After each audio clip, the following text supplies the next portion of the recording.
Tadi aku sempat lihat sih pas mereka ngomong ya. Ya. Pas mereka ngomong di kaca, aku memang sempat lihat mereka kayak dituntun gitu. Ada yang ngasih tahu omongan itu. Oke. Jadi makanya iya. Ya.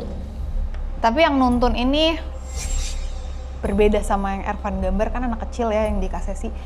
Ini orang tua, nenek-nenek. Nenek-nenek. Oke. Berhubungan dengan kaca ini atau memang sebenarnya ada sosok lain saja yang memang kebetulan dengan panelis kita? Sosok lain sih itu sebenarnya ya, mencoba mengganggu. Makanya aku bilang kalau ada yang mau komunikasi ini yang di studio ini sebenarnya terus-terusan ya dari kemarin. Ya. Kalau memang mau komunikasi, mendingan samperinnya ke aku. Ya, tapi untuk memastikannya tidak ada apa-apa kan di kaca ini kan sebenarnya kan?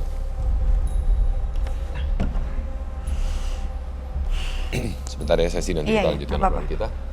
Kayak gini sih nggak ada ya, nggak terlihat apa-apa. Tadi di situ sebenarnya. Kalau lagi gini nggak. Makanya aku kadang-kadang kesel ya sama yang begini-gini tuh ketika diajak bicara kabur, tapi nanti tiba-tiba masuk kemana, menyerang semuanya gitu. Berusaha mencari perhatian sebenarnya ya. Jadi ya memang apakah ini sebuah kebetulan atau bagaimana? Memang ini adalah tadi kita sempat berbincang mengenai sesi dengan saudara kembalinya saya yang lebih menerima gitu. Tapi ada dua panelis kita yang memang tata kembali dan memberikan interaksi gitu ya. Terpancingkah si nenek itu ketika mendengar obrolan kita dan akhirnya berinteraksi dengan kedua panelis kita itu sebenarnya ya? Bisa jadi, dan ini juga mungkin kebetulan ya, panelisnya juga kembar gitu. Jadi yang itu yang dicecar gitu jadinya. Oke. Nenek itu siapa? Apakah dari sini atau selama ini kita berapa kali sudah hadir di studio Medium? Apakah aku sih baru lihat hari ini ya, nenek itu aku baru lihat hari ini. Baik, mungkin kita lanjutkan obrolan kita dengan Sesi saat ini. Sesi tadi sudah sempat mengatakan juga bahwa saya lebih terbuka, lebih terima dengan hal tersebut. Sesi masih memilih untuk tidak mau berinteraksi lebih lanjut. Tapi secara garis keturunan memang ada gitu. Emang ada. Gitu. Dan resikonya adalah bukan resiko, mungkin lebih tepatnya pilihannya ada di Sesi untuk menentukan mau atau tidak berkomunikasi atau tidak gitu kan ya, karena dengan rasa seperti tadi bilang ketika berinteraksi maka akan ada rasa sakit di bagian belakang gitu ya Sesi ya. Oke. Nah, tapi biasanya Tasya atau Ervan, setahu saya apabila dengan garis keturunan, terutama ketika kita membahas Sesi artinya kan garis keturunan itu biasa ada sosok-sosok yang mengikuti atau menjaga gitu kan. Sosok itu berusaha memberikan pesankah atau hadirkah dalam keseharian Sesi atau bagaimana? Sosok yang jaga ini nggak berbentuk ya kalau aku ngeliat ya. Jadi hanya kayak cahaya aura gitu. Warnanya hijau sama kuning. Ada dua? Ada dua. Nah, dua ini kadang-kadang suka jadi satu nih kalau Kak Sesi ketemu sama kembarannya. Nah, yang satu kalau misalnya memang itu menunjukkan aura si penjaga, yang satu lebih tenang, yang satu lebih semua diterabas. Tuh, makanya mereka juga bertolak belakang jadinya. Oke, baik. Pertanyaan tapi, cahaya hijau, cahaya kuning. Tapi ketika dia bergabung dengan Sesa, itu malah melebur. Iya, malah saling melengkapi aku, sebagai kakak dan adik ya artinya ya gitu kan ya. Nah, Kak Sesi aku punya pertanyaan. Kalau kakak lagi bareng sama Kak Sesa juga, lebih jarang terganggu atau jauh lebih banyak gangguan? Jarang keganggu. Nah, itu tuh yang menyebabkan karena dia jadi satu, Niko. Ini adalah pelindung leluhur artinya ya sebenarnya ya. Makanya aku kalau deket Sesa tuh nyaman banget, Kak. Kayak bener-bener nyaman aja gitu, kayak tenang banget gitu. Cuman kan karena sekarang Sesa itu kan udah beda rumah ya, udah berkeluarga. Ya namanya kehidupan dewasa juga berpisah gitu kan. Jadi ya sedih aja gitu. Oke. Tapi maksudnya ini dia loh, antara kakak dan adik pun ternyata bisa saling melengkapi, saling melindungi ya. Karena memang ini mungkin basicnya adalah garis keturunan sebenarnya yang menjaga ini garis keturunan dan entah kenapa akhirnya saling melengkapi. Baik, oke.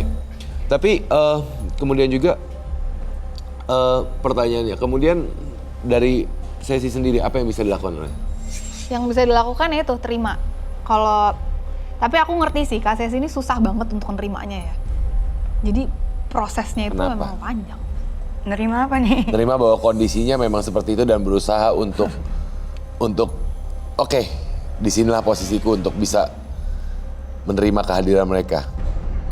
Apa yang membuat sesi berat? Aku takut Kak, aku penakut. Lebih ke arah takutnya artinya. Dan aku nggak siap aja. Nggak mau, aku nggak mau. Oke, baik. Nanti mungkin kita akan bahas lebih lanjut, baik itu dari pengalaman misteri dari yang dialami sesi, ataupun juga nanti kita akan mengundang medium-medium yang lain untuk bercerita pengalaman misteri mereka. Tapi saat ini saya akan mengundang teman misteri di rumah untuk sama-sama menyaksikan. Kita ada satu buah video saat ini yang akan segera kita saksikan, yaitulah video yang memang sempat viral di sosial media mengenai keberadaan makhluk tak kasat mata. Apakah ini benar-benar video yang menggambarkan keberadaan mereka atau hanya sekedar video rekayasa? Nanti Tasya dan juga Ervan juga akan sama-sama melihat video tersebut dan memberikan pendapat mereka. Silakan sama-sama kita saksikan video berikut ini.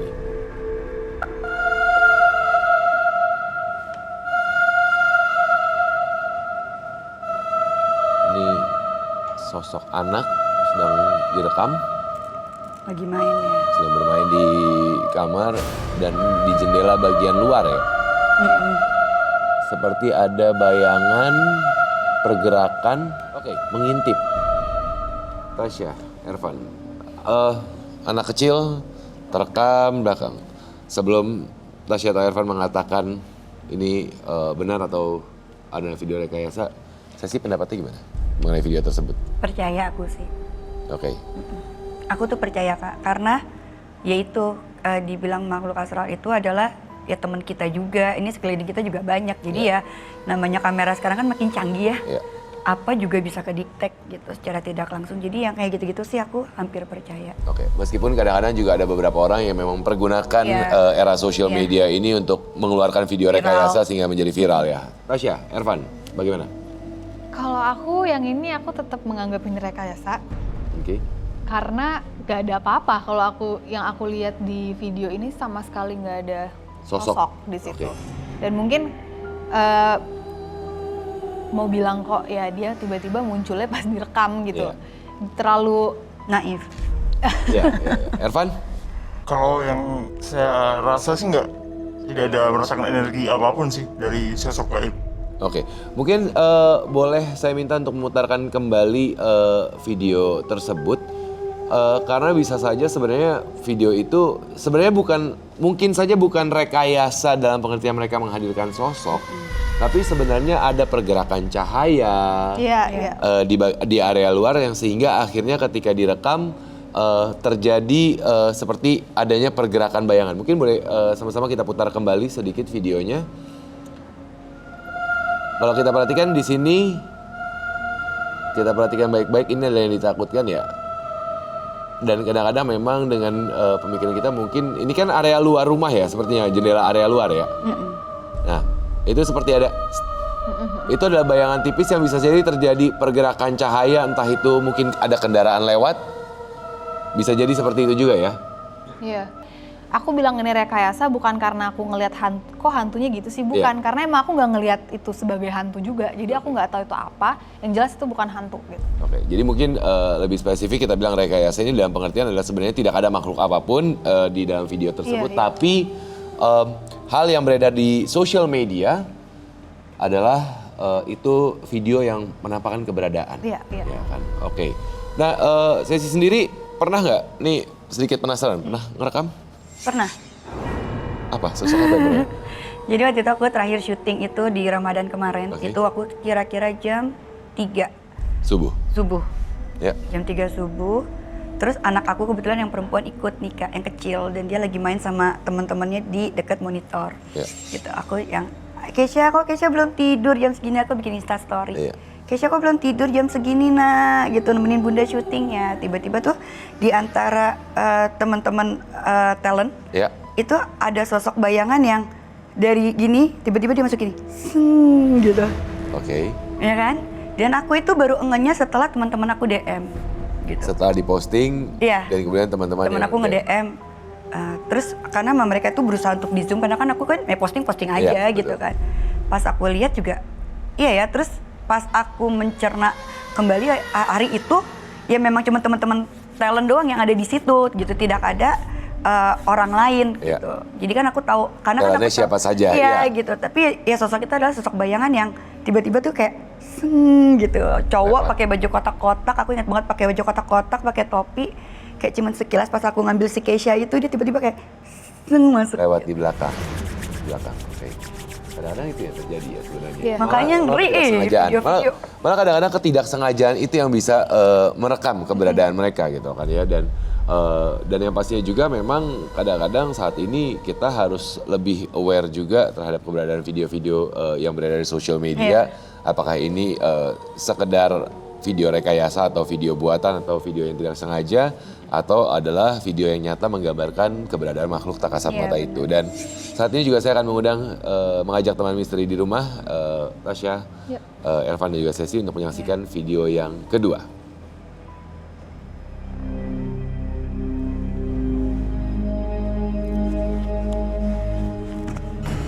Males banget. Ini kaca di baliknya ada sosok lain. Ervan, bagaimana? Editan sih. Editan. Tasya? Karena terlalu jelas ya. Iya, antara editan atau itu justru di belakangnya foto. Dia memakai baju yang sama. Hanya seperti kesannya cermin. Pantulan, iya. Oke. Atau mungkin anak kembar iseng. Bisa jadi. Bisa jadi. Atau mungkin kayak Sesi dan Sesa pada dulu gitu ya bisa berbalikan pura-pura ya. Iya, bisa Seperti itu. jadi. Bisa jadi seperti itu ya. Adik kakak yang mukanya juga mirip bisa dipergunakan seperti itu. Bisa. Sering itu. Dan memang akhirnya ini yang terjadi di sosial media. Kita harus lebih waspada dengan keberadaan video-video yang mengatasnamakan keberadaan makhluk-makhluk tak kasat mata ya. Dan Sesi, tapi ada satu pertanyaan. Rasa takut kamu gitu ya terhadap keberadaan makhluk tak kasat mata. Karena kebetulan tadi juga saya melihat ada kaca dan di video ini juga kaca. Saya ada sedikit rasa penasaran, terutama ketika tadi di awal mengatakan spion mobil pasti saya tutup karena saya takut. Ada pengalaman misteri kah ketika kamu berkaca sempat sosok yang kamu lihat mungkin?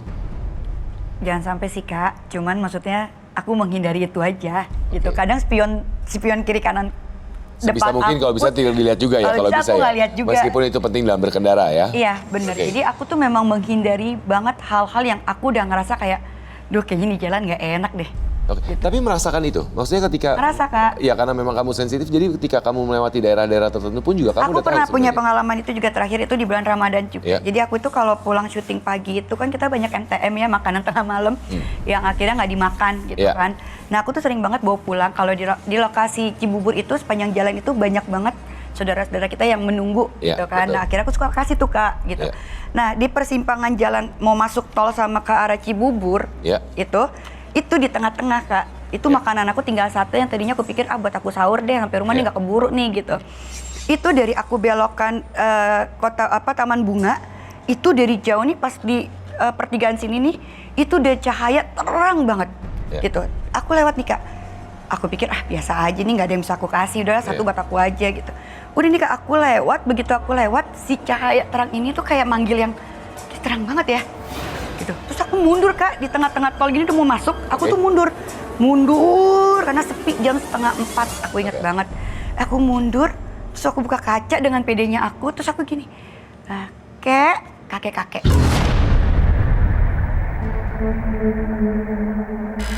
Kek, aku punya makanan, aku bilang.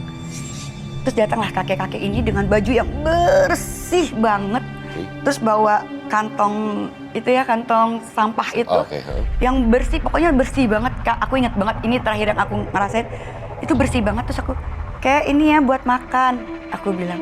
Terus dia tuh cuman yang senyum sama aku yang gitu Kak. Itu aku ngerasain banget dan aku nggak berpikir itu siapa, aku nggak berpikir Kak, nggak. Aku cuman ngasih, begitu aku jalan, aku masuk tol, aku baru gini. Allah. Apa itu tadi? Tasya apa? Iya, ya seperti tadi ya itu gangguan-gangguan. Udah stop. Gak ada yang ganggu-ganggu gitu ya. Berusaha untuk berkomunikasi. Iya. Mencari perhatian. Iya ini aku dari tadi ngeliatin Mbak yang paling ujung paling belakang. Hati-hati ya kamu ya. Hati-hati. Iya kamu. Kamu hati-hati, kamu gampang banget kena. Oke. Baik, fokus ya.